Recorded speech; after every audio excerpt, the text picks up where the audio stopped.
Our last presentation is Bill Smith from FirePoint Energy, and as I said, there's some. I've written a profile on FirePoint.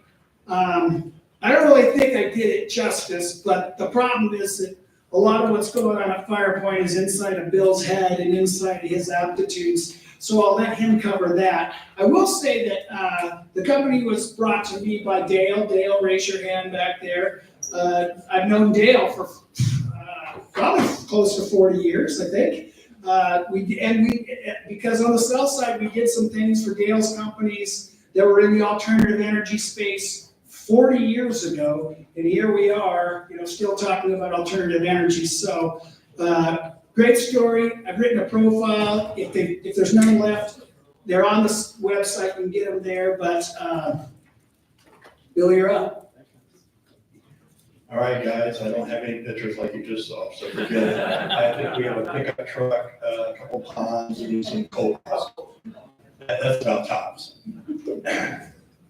I started FirePoint Energy back 2024 because somebody asked me a question in 2021, and we were developing plasma gasifiers in Houston, Texas, that I acquired out of a company in California. And the guy calls us up and says, "Hey, can you do waste coal?" And we're like, "Sure, why?" "It's got rare earth elements." We're like, "Cool, what's that?" So I had to study something called hydrometallurgy. And in studying hydrometallurgy, I realized that I can't have stuff on top of the computer when I do that. There we go. Well, there's all that junk you have to read. Out of the way so they're not distracted. I was going to claim that. We're a private company at this point with the intention of going public. I've done 2 reverse IPOs in my life. This will be number 3. Because I think they're kind of fun. So I started FirePoint because of something called rare earth elements. And in 2023, I cashed out of a company I had started to manufacture gasifiers. And I decided to drive to Pennsylvania to go see what the hell a waste coal pile looked like. I arrived in March thinking I'd be there for a couple of weeks. I'm still in Pennsylvania. And all these sites we looked at, I literally drove from the eastern side of PA all the way to the western side looking at waste coal piles. The first big pile I saw was in a place called Monongahela. It was 75 million tons, and you're kind of like, crap, these things are mountains. And can we turn that into something useful? Because these things produce what's called acid mine drainage, which runs into every river in all the state of Pennsylvania, West Virginia, all the way down to Kentucky, Tennessee, and so on. And we knew that we could turn waste coal into what's called syngas. Syngas is carbon monoxide, carbon dioxide, and hydrogen. And when that gas is run through what's called a gas liquids plant, you can convert that into fuels. Jet fuel, gasoline, diesel fuel, methanol, ethanol. You just change the catalyst. The catalyst determines fuel. Once you have that fuel, you gotta look at who you're competing against, which is the petroleum industry. So one of the things we picked out was SAF way back in 2021, because SAF today sells for as much as $9 a gallon, way over gasoline and diesel fuel in the wholesale market. So we picked SAF. We also get subsidies that we can collect with like $1.25 a gallon for a blender's credit. And we can collect a credit for getting rid of the waste coal at like $8 a ton and so on. But it was the rare earth elements that really caught my attention, because I didn't know what they were. So after I studied hydrometallurgy, I found that the Chinese had found out that if you went there and just scooped this waste coal up and you ran it through the acids, ionic fluids and such, you get about 23% of the minerals entrained in the waste coal pile. If you heat it up to 1,000 degrees, the extraction rate goes to 98 to 100%. So that's a significant jump. But to just go out and buy thermal energy to do this is expensive. But we come back to the gasifiers we were working with. That gasifier puts out an ash that's 1,000 degrees. So literally when this ash from the coal and the rock comes out of the gasifier, it goes right into what are called Denver flotation tanks, where we start running it through acids and ionic fluids and extract these rare earth elements. And rare earth elements are becoming important today all of a sudden, because in 1960 when I was born, there was 3 billion people on the planet. when I sat in front of Barack Obama and McCain and the House and Senate Fuels Committees on alternative energy technologies, there were 6 billion people on the planet. Today there's 8. And what do 8 billion people want? Tennis shoes, electricity, smartphones, all the things that we enjoy every day. So that's creating a demand and pressure on markets to expand. But we're not building any new refineries. We're not building new energy plants. In fact, in Pennsylvania, they're ripping them down like, candy. So I've been looking at sites that have even waste coal plants on site that we're looking at. Hey, can we demolish this plant, put our gas fires in there, hook them up to turbines and produce power? And one of the sites we looked at, we could produce 600 megawatts of continuous power from waste coal. So in the airline industry, they burn 90 billion gallons of jet fuel every single year. Of that, there was a few years ago, it was like 30 million gallons. So right now there's like 50 million gallons of SAF available. And they all want SAF, or sustainable aviation fuel, because it's carbon neutral or carbon negative. And even when we produce jet fuel out of coal, we're producing a cleaner burning fuel than petroleum-based jet fuels. And the other part with the REs is we all depend on China. Well, Trump just signed an executive order in March stating we want to do rare earths in the United States. It's good for us. He also signed another executive order a couple of weeks ago about, we want to use and make clean coal again. And then he just signed another executive order days ago saying we want to start mining the deep seas for rare earth elements and minerals. Why? Those 8 billion people want smartwatches, want cell phones and things like that. So that market will never decrease because the population keeps increasing. In 2024, it became primary that they deemed rare earth elements a matter of national security. In fact, they listed 50 minerals that were all deemed critical minerals.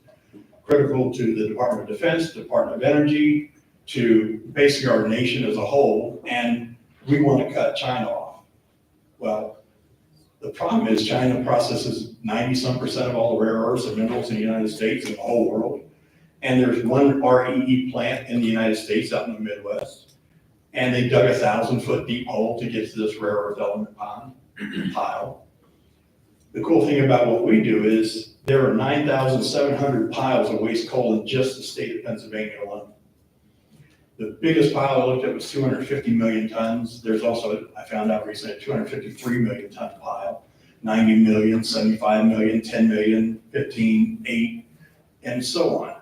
So all these piles are just sitting around producing toxic waste, and we can turn all of them into fuels, rare earth elements, and then we can also produce hydrogen on these sites. So when these became a matter of national security, where are you going to get them from? I mean, by the time they dig a pit to get down 1,000 foot, we could probably harvest most of the rare earth elements out of the state of Pennsylvania. Why? You can scoop it up. I mean, it's sitting on top of the ground or it's filled in a valley somewhere. So we don't have a hard time finding it. Again, we go back to 9,000. So when I got to Pennsylvania in March of last year, I decided I grabbed a backpack and some hiking shoes, and I just started looking on Google Maps. I find a bald spot, I drive there, I dig up some samples, and I took them to a lab. And when we take them to the lab, the first thing we were looking for are all these rare earth elements, all 17 lanthanides. The state of Pennsylvania waste coal piles contain all 17 rare earth elements. The most abundant mineral we found in the entire state was aluminum. Now, the funny part about that was the guys that did our spreadsheet had listed as aluminum, and this one site I was looking at had $2.4 billion worth of aluminum. And I was on a podcast and the guy asked me, said, what kind of aluminum do you have? I'm like, I don't know, foil, So I called up and said, hey, what kind of aluminum we got here? He said, what you done? We have aluminum oxide, Al2O3. I was like, the hell's that? He said, well, you can clean it up and make aluminum out of it. Well, the difference is aluminum is $2.59 a kilogram. Alumina is 49 cents. So we only have $400 million worth of aluminum in that pile. It's still not bad. So every site has enough aluminum to make every site profitable. But if we were just an REE company, I don't think I would be doing this. And if we were a hydrogen company, I'd probably be doing this. But the fact that we can make this jet fuel that sells for 8, 9, 10, 11 bucks a gallon, yeah, it makes money because we can produce it for a little over $1.20 a gallon. So it's somewhat profitable. So the jet fuel pays for all the bills. The rare earths get extracted as a sideline.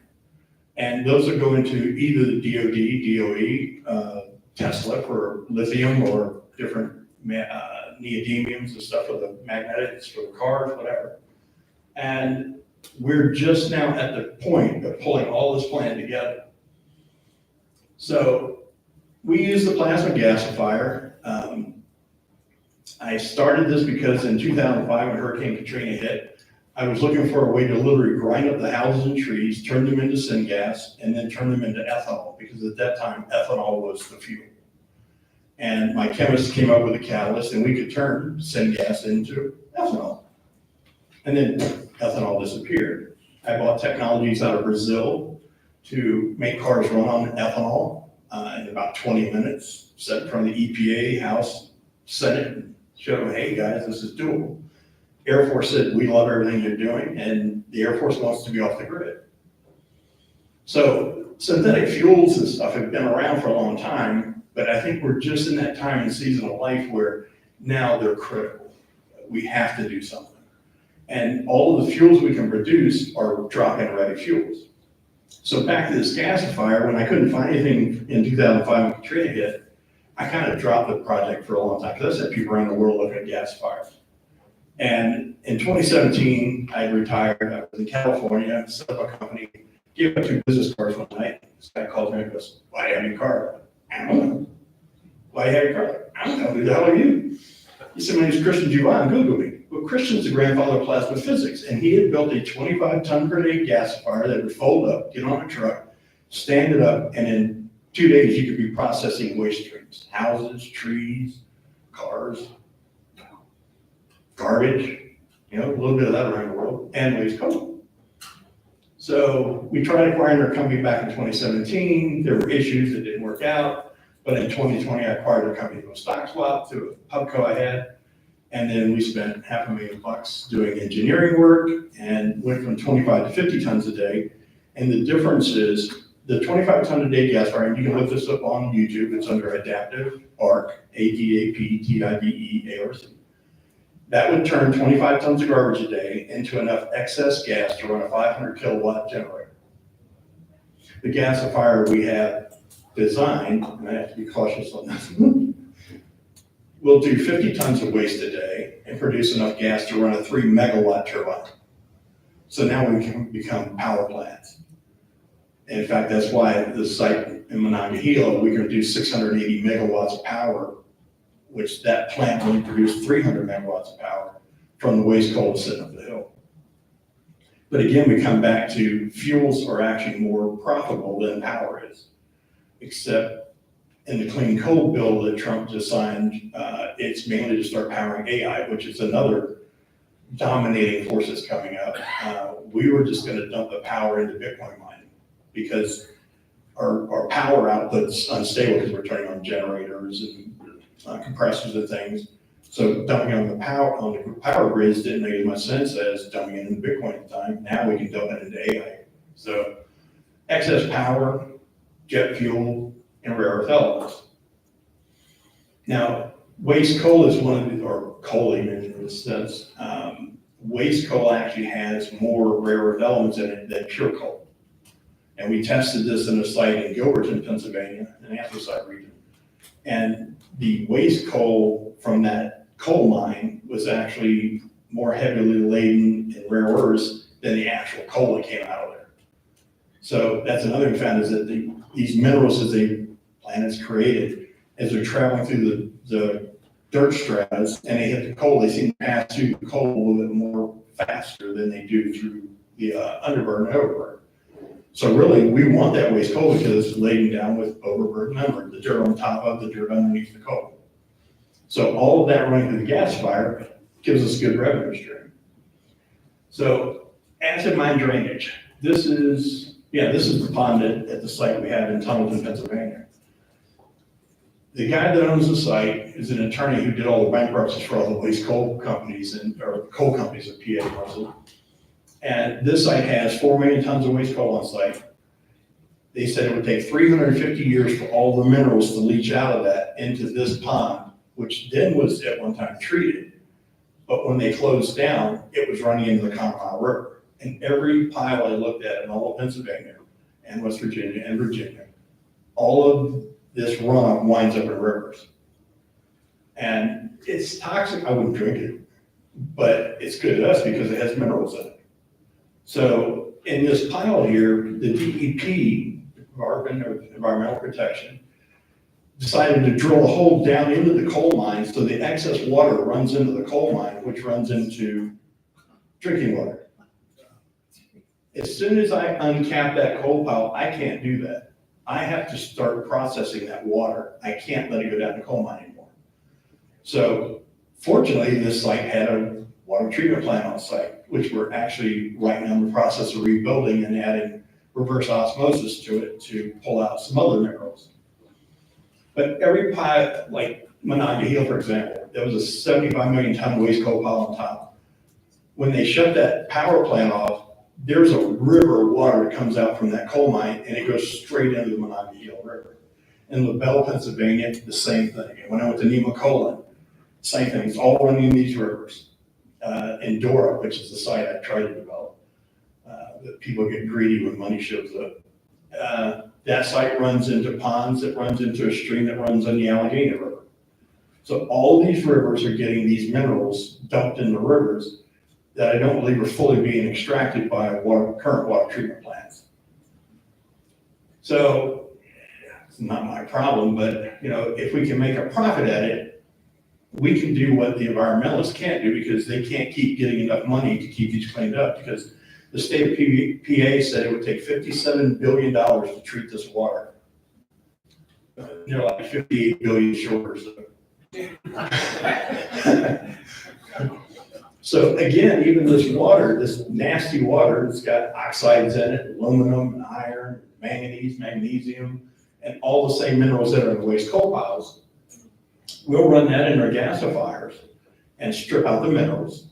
And then the hydrogen is separated out from the oxygen in there, and we'll run that through what's called a water gas shift reactor and a pressure swing absorption device. The PSA system, in simple terms, is every household oxygen system is a PSA device. Sucks air out of the air, runs it through the Z-light, pressurizes it, separates nitrogen from oxygen. Oxygen goes up the nose, nitrogen goes back in the air. So we can separate the hydrogen out, and we can produce pure hydrogen in every site as well. I met with a group called Grow Rural PA because they were having a conference on developing hydrogen in Pennsylvania. I went there and said, what the hell for? Who's going to use it? There's no hydrogen cars, no hydrogen trucks. Why do you want hydrogen? Well, in this one little region of PA, up St. Mary's, they have a lot of metal sintering companies that actually use hydrogen. So we can produce our hydrogen at these waste coal piles, again, using a waste stream. We're converting that waste coal into jet fuel, goes to the airlines, and we're pulling out the rare earth elements, which is going everywhere around the planet eventually. The gasifiers we do now do 50 tons of waste each per day. So we look at a waste coal pile, we look at the number of tons, we divide that by 50. That's how many days it would take that gasifier one to process that waste pile, and it's typically like a couple of eons. So we divide that by 365 and see how many working years that would take. It's still long how we allowed. So then we decide, okay, we want to provide jobs. We want to keep these projects going for a while. So we use 20 years as an average setup for these. One, it keeps the CapEx at a reasonable rate, but we can increase equipment and get rid of the pile quicker, or we can decrease equipment and extend the project longer. So it doesn't matter either way, but 20 years seems to be a working number that works. And it tells us how many gas fires we get. And we know that 6 gas fires will process it, power a GE TM25 turbine, which makes 20 megawatts of power. Or we run, in this case in Talenton, we'll make 500 to 600 barrels of jet fuel a day. So this little 4 million ton site, and I say it's a baby site, we leased 100 acres. We pay a whopping $1 an acre a month. It's not too bad. I asked the attorney, this is an attorney, I said, how much do you want as a royalty and how much do you want as a deposit? He goes, yeah, nothing. Can we sign right now? You know, it's like, hello, I love you. So this is the waste treatment plant that was on the site. The pond at the bottom, weirdly enough, is a 6 million gallon pond, and the little pond is actually an 8 million gallon pond. And the round thing on the right is a clarifier. When I got to that site in November, you couldn't see that tank because it was so grown up with trees. So since November last year, we've been removing trees. We've been building a pad just a little bit below that clarifier there to build and put in a reverse osmosis plant. Reason being is we can also bring in natural gas brine water and extract the lithium, manganese, magnesium, salt and stuff out of it. We get paid a tipping fee for it. So while we're building the rest of the plant, we can start producing revenue this year by processing natural gas brine water. And that's the value of the SAF that we can do a year, $1.2 billion. And there's $1.2 billion worth of rare earth elements in a 4 million ton pile. Again, I looked at piles that have 8 million tons, 15, 10, 12, 75, 90, 250 million. So if you want to know if we're scalable, all we do is add gasifiers, add different gas to liquid plants, and we can produce whatever volume to process out of plant and whatever time we decide to do it. So the lithium extraction plant we're looking to have going by the fall of this year. Okay. If I had some different pictures, could I get it there?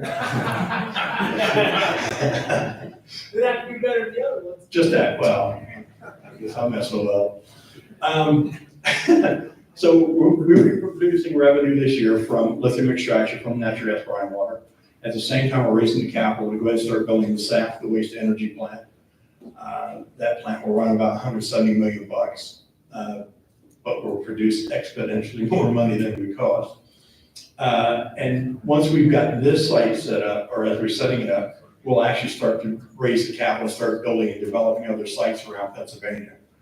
And then again, West Virginia, Kentucky, Tennessee, Virginia.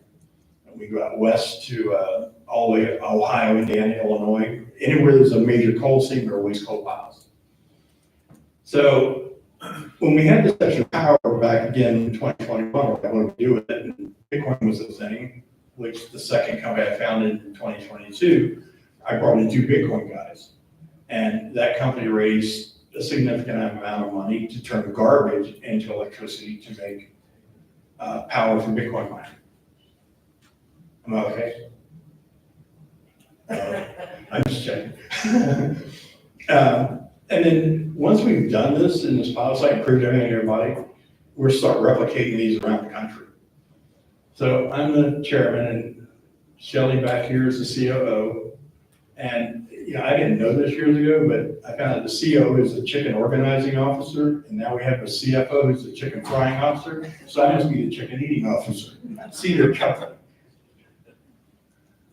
Some of these people are people I worked for years. I met Dale not so long ago. Bob Beatty owns 890 natural gas wells, so we'll be trucking a lot of his brine water in. And then I just had another company come in that, I forgot how many wells they have, but all combined, we should be able to bring in about 100, 150 trucks a day of natural gas water to extract lithium and other minerals from. So Reader's Digest version, that's us. There's our email, all that good junk. But just for real quickie, just some of the minerals. So we have the 17 lanthanides, which is cerium, dysprosium, erbium, europium, gadolinium, holmium, lanthanum, neodymium, and so on. Then we have lithium, antimony, gallium, germanium, which you're starting to hear more about in the news. Aluminum, obviously, manganese, magnesium, moly, boron, sulfur, cobalt, iron, niobium, titanium, zinc, potassium, nickel, copper, rhodium. Rhodium's $150,000 a kilogram. We got some of that stuff. So Will you just briefly talk about your reverse merger?